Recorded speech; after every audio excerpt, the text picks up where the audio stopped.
Welcome to another blog. Office শেষ, এখন বাসায় যাব। আজকে এক জুনিয়র হচ্ছে হলো অডিট টিমের এক জুনিয়র আমার সাথে যাবে। শনি একটা আমার বাসার দিকেই থাকে, সে বাইকই আসছে। কিন্তু সে আমার মতোই প্রথম দিকে যে আমি ভিতর রাস্তাগুলি চিনতাম না, সেও ভিতর রাস্তাগুলি আসলে চিনে না। তো আজকে তারা চিনে চিনে নিয়ে যাব।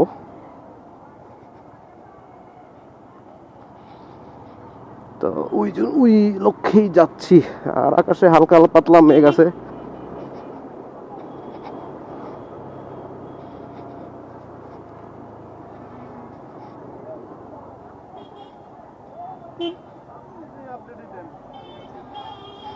এই জায়গায় এই জামটা কখনোই যাবে না।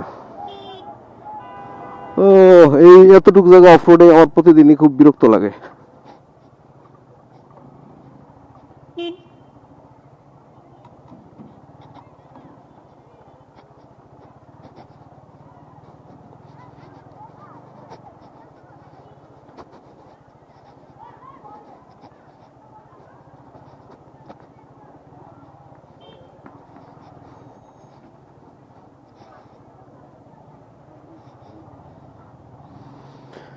ও, এতটুকু জায়গা না থাকলে এই রাস্তাটা অসাধারণ। হ্যাঁ, এই রাস্তাটা খুবই প্লেন।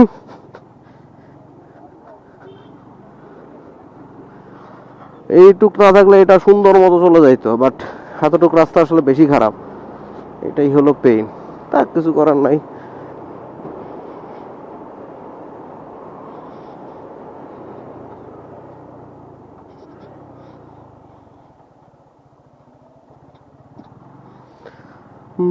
কালকে এখানে মেলা বসবে সামনে।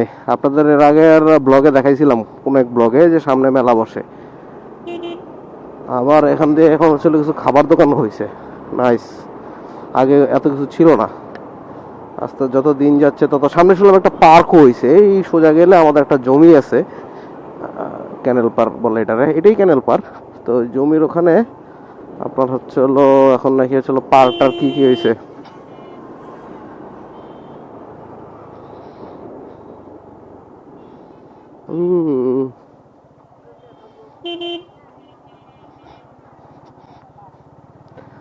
একটু স্লো হওয়া লাগে। মোড়গুলি নতুন যে আছে তার সে আসতেছে কিনা সেটা একটু খেয়াল রাখা লাগতেছে। এই হলো গ্রুপের হিসাব। হ্যাঁ, গ্রুপে আপনার এই জিনিসগুলি কিন্তু ঠিক মতো মেনটেন করতে পারা উচিত। হ্যাঁ,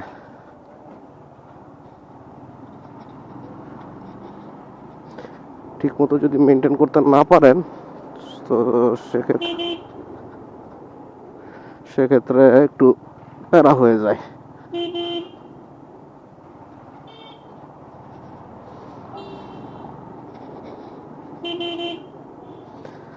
পৌঁছায় গেছি। No no no, speed breaker এই জন্য দিলাম সিগনাল।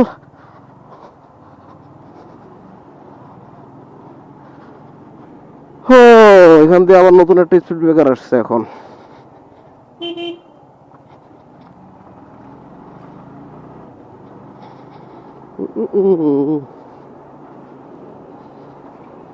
আজকে দেরি হয়ে গেছে, 6:28 বেজে গেছে। আমার বস আমার মেসেজ দিতেছিল বের যখন হবো, একদম যখন রেডি, বস বস তখন আমার মেসেজ দেওয়া শুরু করছে যে এদিক দিয়ে আসতে ওই একটা কাজ ছিল ওনাদের ডিপার্টমেন্টের কাজ, চেক রেডি করা। উনি আমারও জিজ্ঞেস করতেছে চেক রেডি হয়েছে কিনা।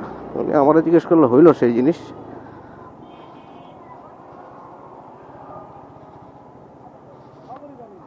যাক, ওটা মোটামুটি কতক্ষণ ওয়েট করলাম যে সে আমার আবার ডাকে কিনা। না, সে ডাকলো না, হুদাই কোশ্চেন করে একটু প্যারা দিছে।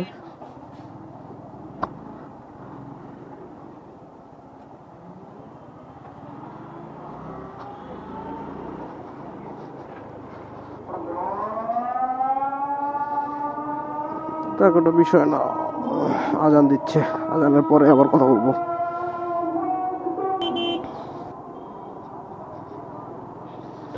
এভাবে মনের সুখে রাস্তা পার হচ্ছে যেন চলো পিকনিকে আসছে। হ্যাঁ, আচ্ছা, আমাদের বাইক আসতেছে না কি আসতেছে কোনো প্যারা নাই, পিকনিকের মতো করে আসতেছে।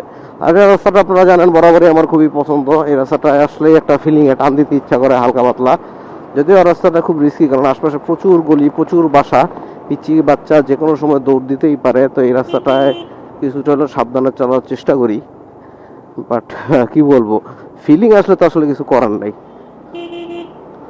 ফিলিং আসলে ফিল নিতেই হবে। সো এই হলো অবস্থা।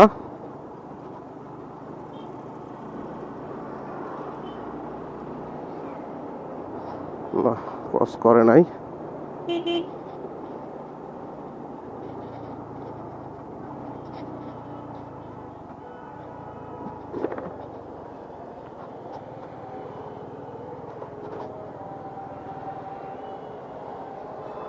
ওই সারার পার দিয়ে উঠান দিয়ে এবং সাইডে এসে এগুলো দিয়ে ঢুকে যায়।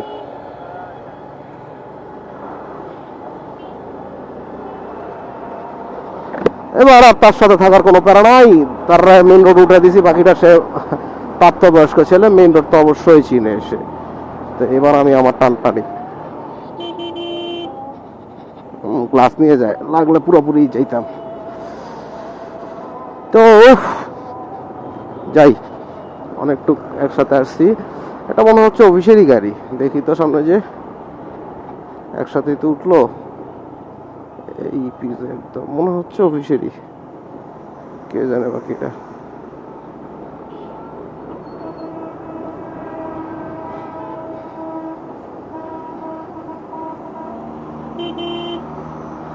বাবা, এক একজন যে বো বো করে সাউন্ড দিয়ে টানতেছে। পিকআপ টিকআপ কর, আজকে একটু লেট হয়ে যায়, অন্ধকার হয়ে গেছে। নর্মালি এই টাইমটা শুনে একটা থাকি আমি, কালকে ওই টাইমটা আমি শুনে একটাই ছিলাম, বাট আজকে এখানে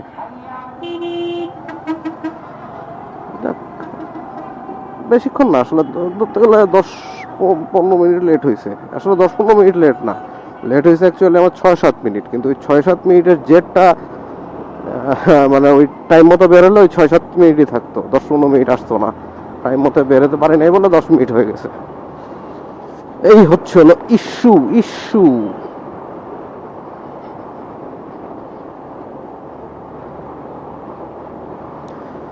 দেখ সে ভদ্রলোক কতটুকু মনে রাখতে পারছে রাস্তা সেই জানে। আমার চিনে দিয়ে আসা দরকার। অনেকে চিন্তা করে এদিক দিয়ে আসলে দেরি হয়, হ্যাঁ অনেকেই ভাবে। এর আগে আমি আরেক কলিগ গান নিয়েছিলাম, সে বলছিল এদিক দিয়ে আসে দেরি হয়। তো সে যেদিন আসছে ওই দিন একটু গাড়ির চাপ বেশি ছিল, বিধায় তার কাছে লাগছে দেরি হয়। আসলে দেরি হয় না, এই রোডটা দিয়ে আসলে অনেক তাড়াতাড়ি আসা যায়। মেইন রোড দিয়ে আসলে প্রবলেম যেটা হয়, মনে করেন 30 দিনের মধ্যে 20 দিন মেইন রোডে আপনি কোথাও না কোথাও জামে আটকায় বসে থাকবেন। এই রোডে 30 দিনের মধ্যে 5 দিন আপনি জামে আটকায় বসে থাকবেন। তো আপনি যখন ওভারঅল কিউমুলেটিভ হিসাব করবেন, তখন দেখবেন এই রোড দিয়ে আপনি বেশি তাড়াতাড়ি আসতেছেন। এটা নর্মাল কমন সেন্স, এটা সবাই বুঝতে পারে না, কিছু করার নাই না বুঝতে পারলে। টানের উপরে আছে যেহেতু আমি ভাগি, ওই বস কলিগুটা কোথায় কে জানে। ইগনিটার তো সে তাও ভালোই টানছে ভিতরে, কিন্তু ভিতরের রাস্তায় টানা আর হাইওয়েতে উঠে টানা তো দুটো আলাদা। হাইওয়েতে উঠলে তো ধরেন রিক্সারের এক্সিলারেশন যা, বা আমি যে কটা গ্যাপ মেরে দিব, হাইওয়েতে আসলে গ্রুপ ট্যুরের এখন ফিল নিতে ইচ্ছা করতেছে না। এখন বাসায় যাওয়াটা জরুরি, গ্রুপ ট্যুরের ফিল নিয়ে গ্রুপে যেয়ে।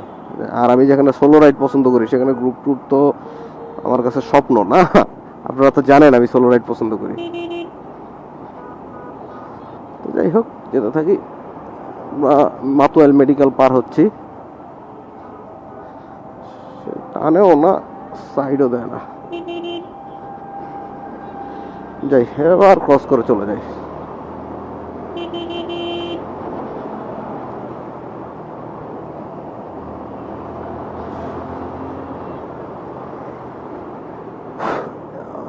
এই জায়গাটা আসলে খুব পেইন লাগে।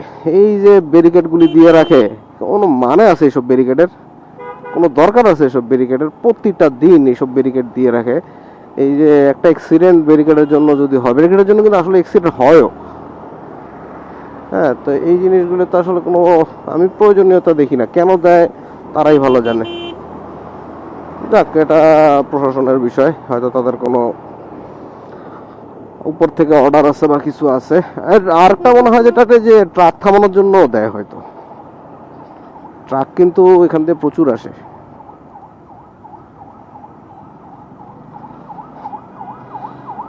মানে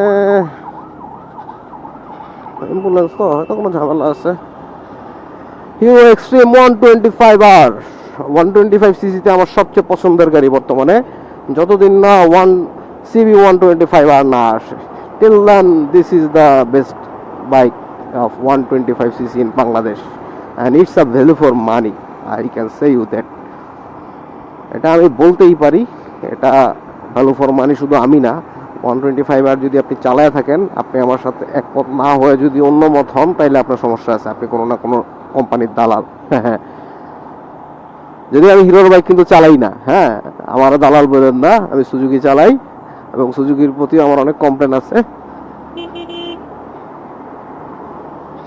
তো বাট ইয়ামাহার প্রতি আমার বাইকের প্রতি কমপ্লেন নাই, ইয়ামাহার আমার ব্র্যান্ডিং ওরা যেভাবে করে সেই জিনিসটার উপরে আসলে কমপ্লেন, ওদের মার্কেটিং পলিসির উপরে আমার কমপ্লেন। এই ধরনের ছেঁচড়া মার্কেটিং পলিসি ওয়াই। দিক দিয়ে ঢুকে কি ভুল করলাম, ওদিক দিয়ে তো বেশি আগাইতে পারতাম, তাইলে ভুল হয়ে গেছে। ভুল যেহেতু হয়েছে, ভুলটা শুধরে ফেলি। যেটা এই ভদ্রলোকের পিছন দিয়ে একটু বার হব, তারপর এই ভদ্রলোকের পিছন দিয়ে আরেকটু বের হব, তারপর ফাইনালি এই পাশের লাইনে আস্তে করে চলে আসব, তারপর আস্তে আস্তে আস্তে আস্তে আস্তে আস্তে আস্তে আস্তে পাশে পাশ করতে করতে এই যে সুন্দর মতো বের হয়ে যাব। এটা হলো ম্যাজিক, এটা হলো ম্যাজিক।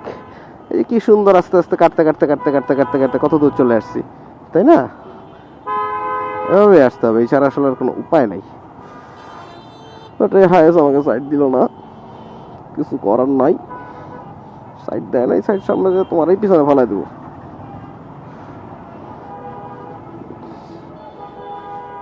আসলে বাইক গাড়িওয়ালাদের উপরও দোষ দিয়ে লাভ নাই সাইড না দেওয়ার জন্য।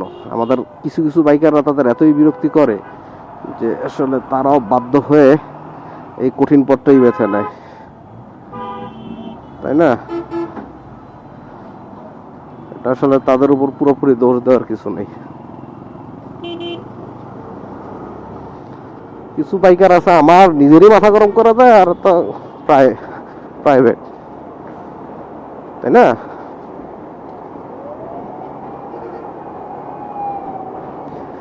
তো মোটামুটি অনেকটুকু চলে আসছি, অনেকটা বলতে সামনে শুনে একটা চলে আসছি, আবার অনেকটুকু কি আছে, আশা পৌঁছে যাবো, চিল করবো। তো আজকের ভিডিওর এই পর্যন্ত, দেখা হবে সামনে কোনো ভিডিওতে। টিল দেন, খোদা হাফেজ, দেখা হবে সামনে কোনো ভিডিওতে। আর চ্যানেলে নতুন হলে অবশ্যই চ্যানেলে সাবস্ক্রাইব করে দিবেন, ভিডিওতে একটা লাইক একটা কমেন্ট করে দিবেন, যাতে আপনাদের জন্য নতুন একটা ভিডিও আবার ছাড়তে পারি, সেই অনুপ্রেরণা যাতে জাগে। তো দেখা হবে সেই পর্যন্ত। আর যারা চ্যানেলটা ভিডিও দেখে সাবস্ক্রাইব করেন না, তাদেরকে মার্ক করতে হবে। খোদা হাফেজ।